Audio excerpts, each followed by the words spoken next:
Hello friends, welcome to the new episode of my channel. আমি Prince এবং এই ভিডিওতে একটা ইম্পর্টেন্ট ব্যাপার নিয়ে কথা বলবো। আমরা জানি জিদ্দা অরিত্র সেনের সাথে কোল্যাব করছে কোথাও গিয়ে।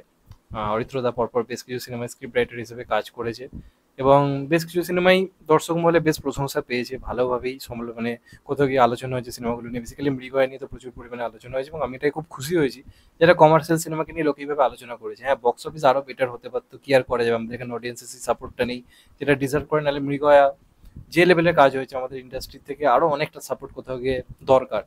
যাই হোক, সেটা সেই লেভেলে হয়নি যতটা আমরা আশা করেছিলাম, তবে সিনেমাটা আমার ওভারঅল ভালো লেগেছে। এছাড়া অরিত্রদার যে কাজগুলো রয়েছে সেগুলো আমার ব্যক্তিগতভাবে ভালোই লেগেছে, আমার কোনো বলতে দ্বিধাবোধ নেই সেটা।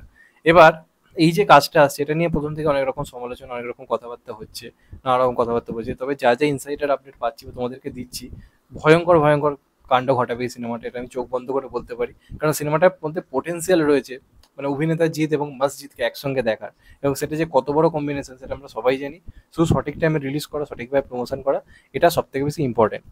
এবার যেটা সবার মনে প্রশ্ন চলছে যে অরিত্রস জ্ঞান জিদ্দাকে কিভাবে প্রেজেন্ট করবে, কারণ দেখো রাইটিংটা তো তার হাতে রয়েছে, সেই ডিপার্টমেন্টে রয়েছে, এবং একটা অ্যাক্টরকে ফুটিয়ে তোলার ক্ষেত্রে পরিচালকদের অবশ্যই ইম্পর্টেন্ট ভূমিকা থাকলেও একটা রাইটার একটা সিনেমাকে কিভাবে লিখছে সেটার গুরুত্ব কিন্তু অপরিসীম, এটা আমরা সবাই জানি। তো সেটা অস্বীকার করার কোনো জায়গাও নেই। তো সেখান থেকে দাঁড়িয়ে জিতের মতো একটা বড় নাম, সেটাকে কি অরিত্রদা পুল আপ করতে পারবে, এটার মনে হয় অনেকের মনেই প্রশ্ন। আমার মনে হয় 100% করতে পারবে।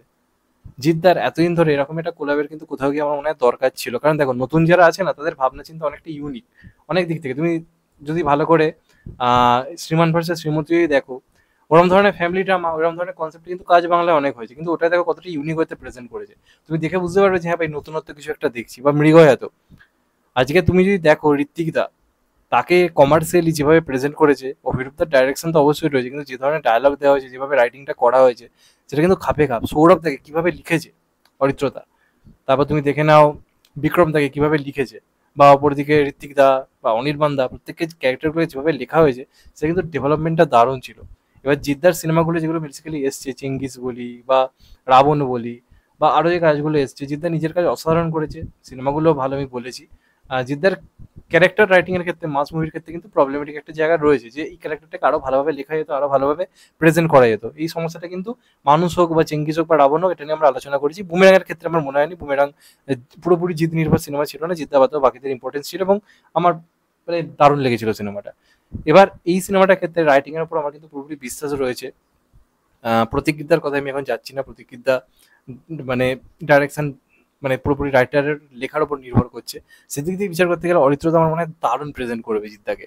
যে ঋত্বিকদা বা অনির্বাণদার মতো অভিনেতা যারা মাস জায়গাতে অতটা মানে তাদেরকে এত বছরে কেউ কাজে লাগাতে পারেনি, তাদেরকে প্রেজেন্ট করলো এবং সেটা কিন্তু নিউট্রাল অডিয়েন্স পছন্দ করলো আলোচনা করতে। সেখানে যে এই মাস অডিয়েন্স মাস অডিয়েন্স টেস্টে সব থেকে ভালো বোঝে, বা মাস মুভির যাকে আমরা কিং বলে থাকি, সেই জিদ্দা নিজে একটা ইনস্টিটিউট মাস মুভির ক্ষেত্রে, মাস প্রেজেন্টেশনের ক্ষেত্রে, যার থেকে নতুনরা শিখতে পারে।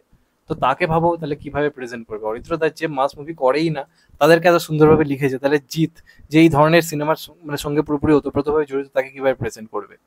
বাদবাকি তো ডাইরেকশন বা বাদবাকি জিনিসের উপর নির্ভর করছে, কিন্তু আমার মনে হয় মানে অরিত্রদার জন্য এটা একটা বড় চ্যালেঞ্জ, কারণ একসময় তাকে জিদ্দার মুভি সমালোচনা করে সব থেকে বেশি ট্রোল হতে হয়েছিল, যেটুকু আমার মনে পড়ছে তার ইউটিউব কেরিয়ারে সবচেয়ে বেশি থেকে সমালোচনার শিকার হতে হয়েছিল। তাই এটা তার কাছে একটা চ্যালেঞ্জ, সেই ফ্যান্সদেরকে কিছু একটা গিফট দেওয়া যারা তার প্রতি বিশ্বাসী ছিল, জিৎ ফ্যান্সদের প্রতি, যে তাকে কিছু একটা দেবো। এবং সে নিজেও তো জানে এটা তার কাছে একটা বড় রিস্কের জায়গা।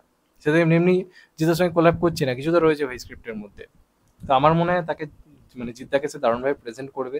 এটা একটা দুর্দান্ত কোলাপ কোথাও গিয়ে হতে চলেছে, এবং এই ব্যাপারটা মেনে নেওয়া ভুল যে একজন ইউটিউবার বিরাট বড় কিছু করতে পারে না। আজকে অনিরুদ্ধ নিজের ইউটিউব কেরিয়ার কিন্তু শুরু করেছিল একটা টাইমে, আজকে সে মানে নাম্বার 1 মিউজিক ডিরেক্টর। তো এইভাবে ভাবলে হয় না, যে কেউ যে কোনো সময় যা কিছু করে দিতে পারে। তো আমি কাজটা নিয়ে প্রচন্ড আশাবাদী রয়েছি, যা যা নিউজ শুনতে পাচ্ছি সত্যি দেখার মতো। এবার দেখা যাক ফাইনালি কি হয়। তো তোমরা এটা নিয়ে কতটা মানে এক্সাইটেড, কমেন্ট করে জানাতে ভুলো না। চ্যানেলটা নতুন হলে চ্যানেলটা সাবস্ক্রাইব করে দিও and get the bell icon. ভালো থেকো সবাই, টেক কেয়ার, নমস্কার, আবার দেখা হবে। এখন তো বাই, সবাই ভালো থেকো, সুস্থ থেকো, নমস্কার, টেক কেয়ার, আবার দেখা হবে, ভালো থেকো সবাই।